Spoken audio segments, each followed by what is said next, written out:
Hey, you want to build more wealth? Do you either live within your means or do you increase your means? Let's dive into both of those right now.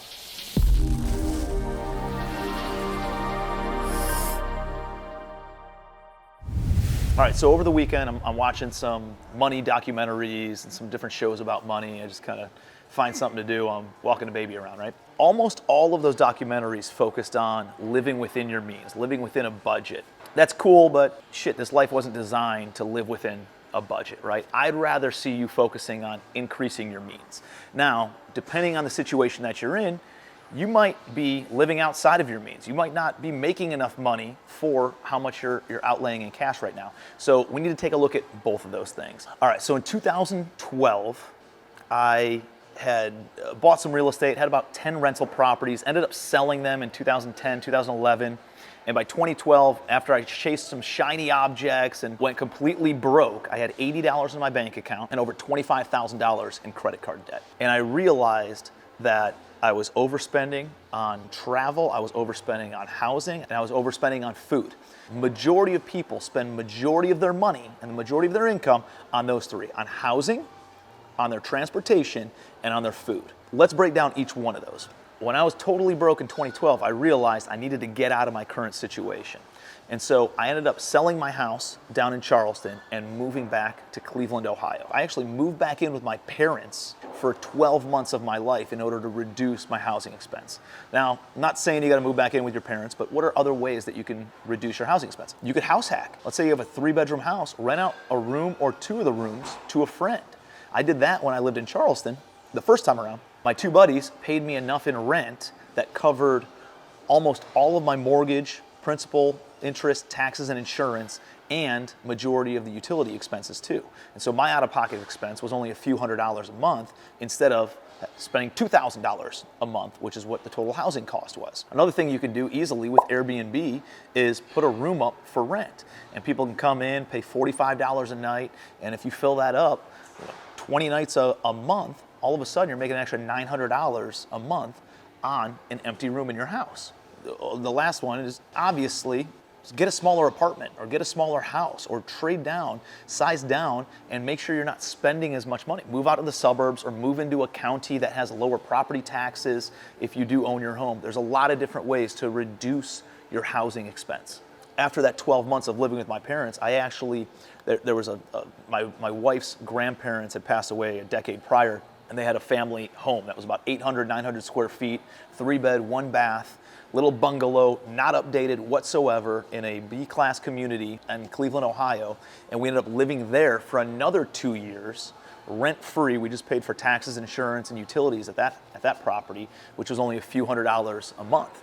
But swallowed my pride and lived there for a couple of years in order to then be able to get my finances back into shape. So that's the housing side of things. What about transportation? One of the reasons I went broke is because I bought a friggin' Mercedes when I couldn't afford a Mercedes. I see this shit all the time with people buying Maseratis and all this other nonsense. I could buy a Maserati dealership right now. You know what I drive? A Jeep Wrangler. Because I like Jeep Wranglers, right? And there's an additional cost to having luxury vehicles. The tires on my Mercedes would burn out because there were performance tires on the back that you couldn't rotate the tires around, and so the tires would wear faster than normal tires would, and I'd have to replace all the tires every 18 months on that car. The other thing is I had to pay for premium gas as opposed to normal unleaded gas. An oil change on my Mercedes was $150 versus an oil change on my Jeep Wrangler, which is $40. You think about the difference and how all this stuff ends up adding up, it makes a big impact to your bottom line and to your finances. If you're in the city, you probably don't even need a car. Take the subway and spend $100 a month on an unlimited subway pass card instead of taking on a car payment, taking on insurance, taking on the expense of maintenance on that vehicle, and all those other transportation costs that come with that. So when I moved back to Cleveland in 2012, I had a Mercedes.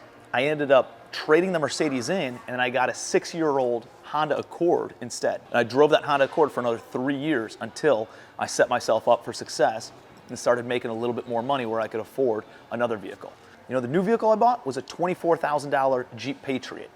Didn't go excessive. I had something that was nice, an SUV, got me from point A to point B, kept expenses low, kept costs low, and I drove that for another 5 years before I got my Wrangler 2 years ago. And then finally, food. If you're going out to eat and you're eating out at restaurants, you're gonna have to pay taxes for eating in the establishment. You're gonna be paying a premium for the food. You're gonna be paying for gratuity, and potentially if you're ordering in, you're paying for delivery fees. So you're spending a lot more money on food by going out and or ordering in versus going to the friggin' grocery store. Go and buy food once a week, meal prep for the entire week, make sure it's got the caloric value, higher in nutrition, more protein value, that gets you more bang for your buck than having to go out to eat. It's gonna save you a substantial amount of money in order to reduce your ongoing costs while you get set back up for financial success. So that gives you some ideas on how to reduce the expenses and live within your means, right? At least for a season of your life while you get your income ramped back up. So as I was going through the reduction of housing costs, the reduction in food costs, the reduction in transportation costs for a few years from 2012 to 2015 to get my feet back underneath me, I was also working my ass off in my business. And by the way, I'll take a quick aside. I wouldn't be able to do this if my wife didn't have a full-time job and really cover a lot of the expenses. So she had the stable job as a nurse making $65,000 a year and was able to pay majority of the bills while I was getting my business ramped up. During that time, I started learning about raising private money. I started learning about how to find off-market direct-to-seller real estate deals. I started learning about creative financing strategies.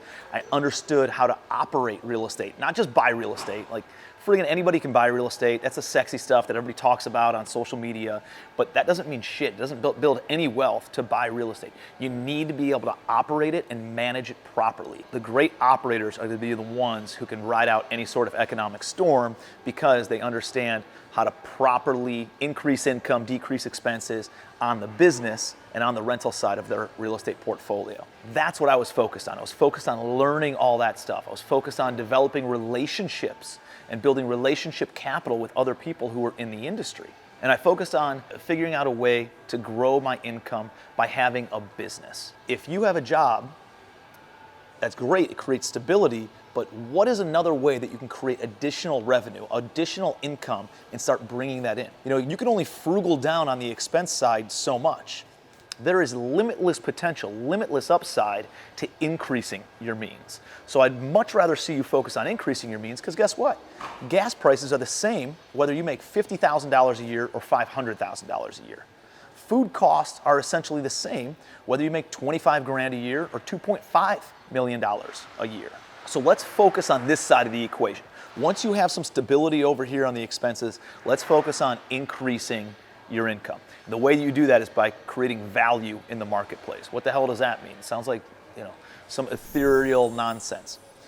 You got to figure out a problem that people are facing, and you need to figure out a solution to do that, and they will pay you for that solution. So what's a side hustle? What's a side gig? What are pain points that you're seeing in the marketplace right now where you can create value for other people? A simple one is learning real estate. There's no better way to build long-term sustainable wealth than in rental real estate. But it doesn't have to be real estate. There are other opportunities with faster money. But like, what's something that you could do to start bringing more money in right now, this week, right? Like, what's something, a skill that you can bring to the table? Maybe you're good at photography and videography, and you can go and promote taking pictures of babies. What about if you're an artist? You know, there's artists who are starving artists for a reason. Not because they're not great artists, they're going to the wrong places. Go and find people who have money who would pay for some sort of custom portrait of them and their family that they can hang above their fireplace, right? Like it's 17th century America. You know, like something fun like that. And you find some wealthy entrepreneur who's willing to write a check for $5,000 for you to draw a portrait of their family. Right? There's so many different ways to do that. We live in a gig economy where you can be an Uber driver tomorrow. These are just a handful of examples. If you have some other examples, put them in the comments below. I'd love to take a look at what you guys are thinking. What are other ways that people can generate money, fast money, in the next 7 days? And when you're increasing your means, I think you got to be looking at short, quick money and slow wealth. and be doing both of those two things at the same time as well. If you have a spouse, let them work the stable job while you go work on building your fortune. And eventually that income, like it happened for me, exceeded substantially my spouse's income. And by baby number 2, by 2017, Kate, my wife, left her job and was able to be a stay-at-home mom and retire from being a nurse. And so it allowed me to have some bandwidth over those 3 to 5 years from going absolutely broke to becoming a millionaire, and then having enough not only short-term quick money that came in, but also building the long-term wealth as well. Hopefully you guys got some value out of this. If you would do me a favor, just leave some comments in the comment section below. Give me your biggest takeaway. Share this with somebody who needs to hear it, because there's a lot of people, over 40% of the population is living paycheck to paycheck in the United States. There's people who need to understand how to reduce their expenses and how to increase their income, so that way they can live a more fruitful life.